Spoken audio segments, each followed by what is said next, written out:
मेरी बेटी कोचिंग जा रही है। बेटा तूने बहुत अच्छा किया फौजी बनने का अपना फैसला बदलकर। हम गरीब माँ बाप तेरे भाई को खो चुके हैं, अब अपनी बेटी नहीं खो सकते थे। हाँ बेटा, हमने बड़ी मुश्किल से तुम्हें पढ़ाया लिखाया है, अब सरकारी नौकरी हासिल कर अपने गरीब माँ बाप का नाम रोशन करना। शांति और राकेश की बातें सुनकर नेहा चुपचाप वहाँ से चली जाती है और शाम को आते हुए एक पार्क में नितिन नाम के लड़के से मिलती है जिसने फौजी की ड्रेस पहनी होती है, और वहीं से राकेश घर के लिए जा रहा होता है जो अपनी बेटी को एक फौजी लड़के के साथ देख लेता है। फौजी के साथ अपनी बेटी को देख राकेश का गुस्सा बढ़ जाता है और जैसे ही नेहा घर आती है। वो फौजी लड़का कौन था? पापा वो नितिन है, वो एक फौजी है और उसके घर में भी सभी फौजी हैं। हम दोनों एक दूसरे को पसंद करते हैं और शादी करना चाहते हैं। मैंने तुझे कहा था ना कि ना तू फौजी बनेगी और ना ही हम किसी फौजी लड़के से तेरी शादी करवाएंगे। तेरा भाई देश की सेवा करते करते इस दुनिया से चल बसा, बदले में हमें क्या मिला? बेटा तेरे पापा बिल्कुल सही कह रहे हैं, अगर तूने अपने लिए कोई और लड़का पसंद किया होता तो हम शादी के लिए कभी मना नहीं करते। वो फौजी है, उसकी जिंदगी कब खत्म हो जाए कुछ पता नहीं। अगर उसे कल को कुछ हो गया तो तू अकेले कैसे अपनी सारी जिंदगी बिताएगी? शांति से कुछ समझाने की जरूरत नहीं है, इसकी पढ़ाई छुड़वा दो। हम गरीबों के बच्चे कभी कुछ नहीं कर सकते, हम गरीब की किस्मत में गरीबी ही लिखी है। राकेश नेहा से नाराज हो जाता है और उसकी पढ़ाई छुड़वा देता है। इसी तरह कुछ दिन बीत जाते हैं और जब नितिन को इस सच का पता चलता है तो वह खुद ही रिश्ते की बात करने के लिए अपनी माँ के साथ आता है।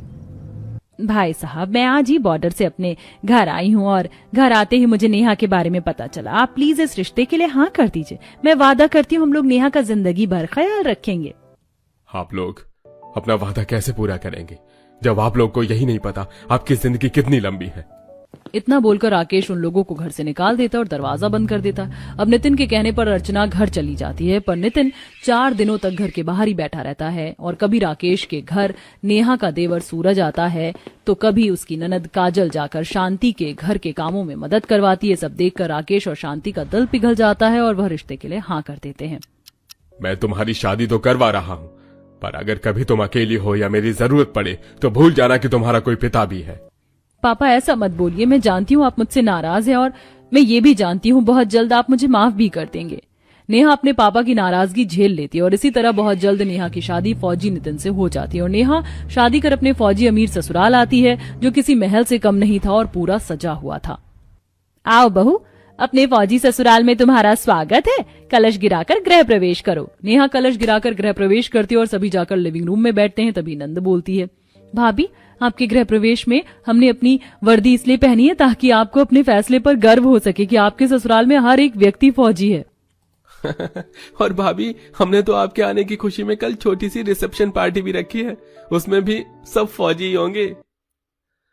नेहा, मैं जानता हूँ इस वक्त तुम क्या सोच रही होगी, पर मैं वादा करता हूँ मैं हमेशा तुम्हारे साथ रहूंगा। तुम्हारे भाई के साथ जो हुआ वो मेरे साथ भी होगा कभी ना कभी, पर मैं अपने देश की सेवा करना भी नहीं छोड़ सकता। मैं सब समझती हूँ, इसलिए आप सब जाने से पहले कभी ये मत सोचना कि मेरा क्या होगा। मैं एक ऐसे घर की बहू हूँ जहाँ पर सभी फौजी हैं। मैं भले ही फौजी नहीं हूँ पर मेरा जिगरा भी फौजी से कम नहीं है। नेहा की ये बात सुनकर सभी को नेहा पर बहुत गर्व होता है और अगले दिन एक छोटी सी पार्टी रखी जाती है जहाँ सभी फौजी आते हैं और नेहा को बहुत अच्छा लगता है। ऐसे ही 2 महीने बीतते हैं और एक दिन, नितिन हमारी शादी को 2 महीने हो चुके हैं। आप तो कह रहे थे कि आपको इतनी लंबी छुट्टी नहीं मिलती, फिर आप अभी तक यहाँ कैसे? नेहा, बड़ी मुश्किलों से छुट्टी मिलती है और जब फौजी लड़के की शादी होती है तो उन्हें लंबी छुट्टी भी मिल जाती है। पर इस बार मुझे 4 महीने की छुट्टी मिली थी, इसलिए मैंने सोच लिया था कि 4 महीने की छुट्टी में मैं तुमसे शादी करके आऊंगा। इतनी लंबी छुट्टी पर आए और मुझे बताया भी नहीं। यही तो सरप्राइज था तुम्हारा। शादी के बाद नेहा अपने ससुराल में खुशहाल जिंदगी जी रही होती है। देखते ही देखते 3 महीने बीत जाते हैं और एक रात अचानक से उनके घर में कॉल आता है और नेहा के ससुर जी सभी को घर में जमा करके उनसे कहते हैं, अभी अभी हेडक्वार्टर से फोन आया है, हम सबकी छुट्टी कैंसिल कर दी गई है। कल सुबह ही हम सबको बॉर्डर के लिए रवाना होना है। पर पापा जी, आप सबकी छुट्टी खत्म होने में तो अभी 1 महीना बाकी है। हाँ बहू, हम जानते हैं, पर इमरजेंसी में हमारी छुट्टियां कैंसिल हो ही जाती हैं और हमें अचानक से जाना पड़ता है। तो आप सब अपना अपना सामान पैक कर लो और बहू तुम फिक्र मत करना, घर में हम 3 नौकर और रखकर जा रहे हैं जो हर समय तुम्हारी सेवा में रहेंगे। तुम अपना ख्याल रखना। सभी लोग अपने कमरे में जाकर अपना सामान पैक करने लगते हैं और तभी नेहा बेहोश हो जाती है। नेहा की बिगड़ी तबीयत देखकर उसका पूरा परिवार घबरा जाता है और वो लोग उसी वक्त डॉक्टर को बुलाते हैं। इसके बाद उन सभी को पता चलता है कि नेहा प्रेग्नेंट है। भगवान ने हमें इतनी बड़ी खुशखबरी सुनाई जाते हुए, पर अफसोस मैं यहाँ रहकर अपनी बहू का ख्याल नहीं रख पाऊंगी। माँ दुखी मत हो, बस एक बार ये जंग खत्म हो जाए तो हम सब 1 साल की छुट्टी लेकर आएंगे। 1 साल की छुट्टी सपने में भी नहीं मिलेगी। पर भाभी आप फिक्र मत करो, माँ और पापा की रिटायरमेंट होने में बस कुछ ही महीने हैं। कुछ महीने बाद माँ और पापा आपके साथ रहेंगे और आपका ख्याल भी रखेंगे। मैं जानती हूँ, आप सब फिक्र मत कीजिए, मैं यहाँ अपना ख्याल रखूंगी। आप सब आराम से जाना और मुझे फोन करते रहना।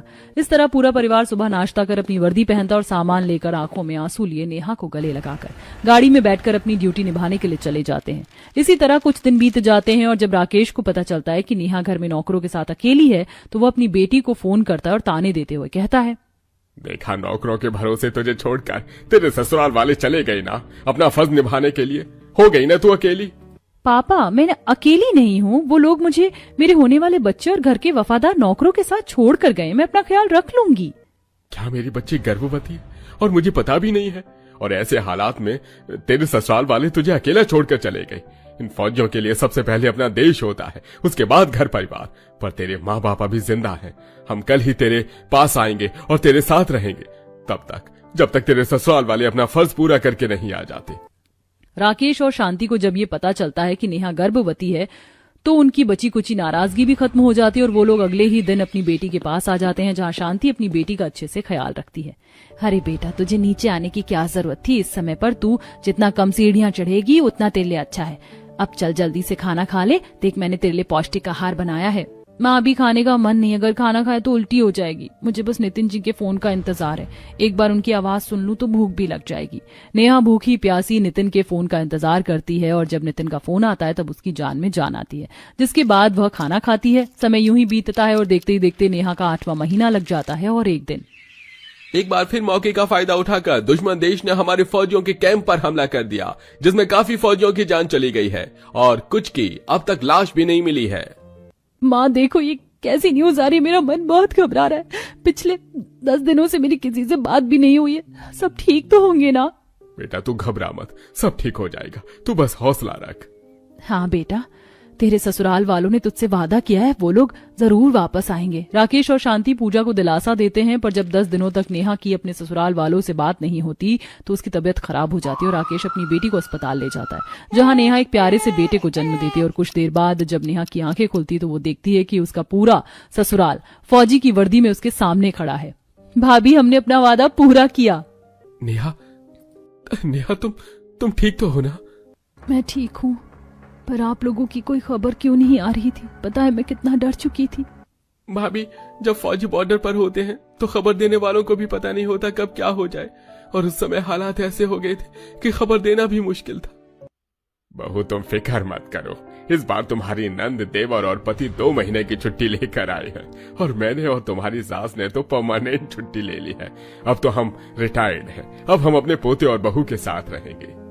इस तरह अपने ससुराल वालों को अपनी आंखों के सामने सही सलामत देख नेहा की जान में जान आती है, तो वहीं अपनी बेटी को इतना खुश देखकर राकेश और शांति की भी सारी चिंता खत्म हो जाती है। इस तरह से नेहा अपने बच्चे के साथ अपने अमीर फौजी ससुराल में खुशी खुशी रहती है। अरे ओ मेरी जंगली गंवार देवरानी, तुम अपनी हरकतों से बाज नहीं आओगी ना? अब क्या तुम्हारे मुंह में दही जम गई है? जवाब क्यों नहीं देती? मैं कुछ पूछ रही हूँ। जेठानी तारा गुस्से में लाल पीली होकर चंपा को सुना रही थी। चंपा ठंड से थर थर कांपे जा रही थी। Talk to me Champa, answer me, I said answer me. जेठानी जी, आप जो ऐसे इंग्लिश मैडम की तरह पटर पटर अंग्रेजी में बोल रही हो, वो सब कुछ हमारे सर के ऊपर से जावत है।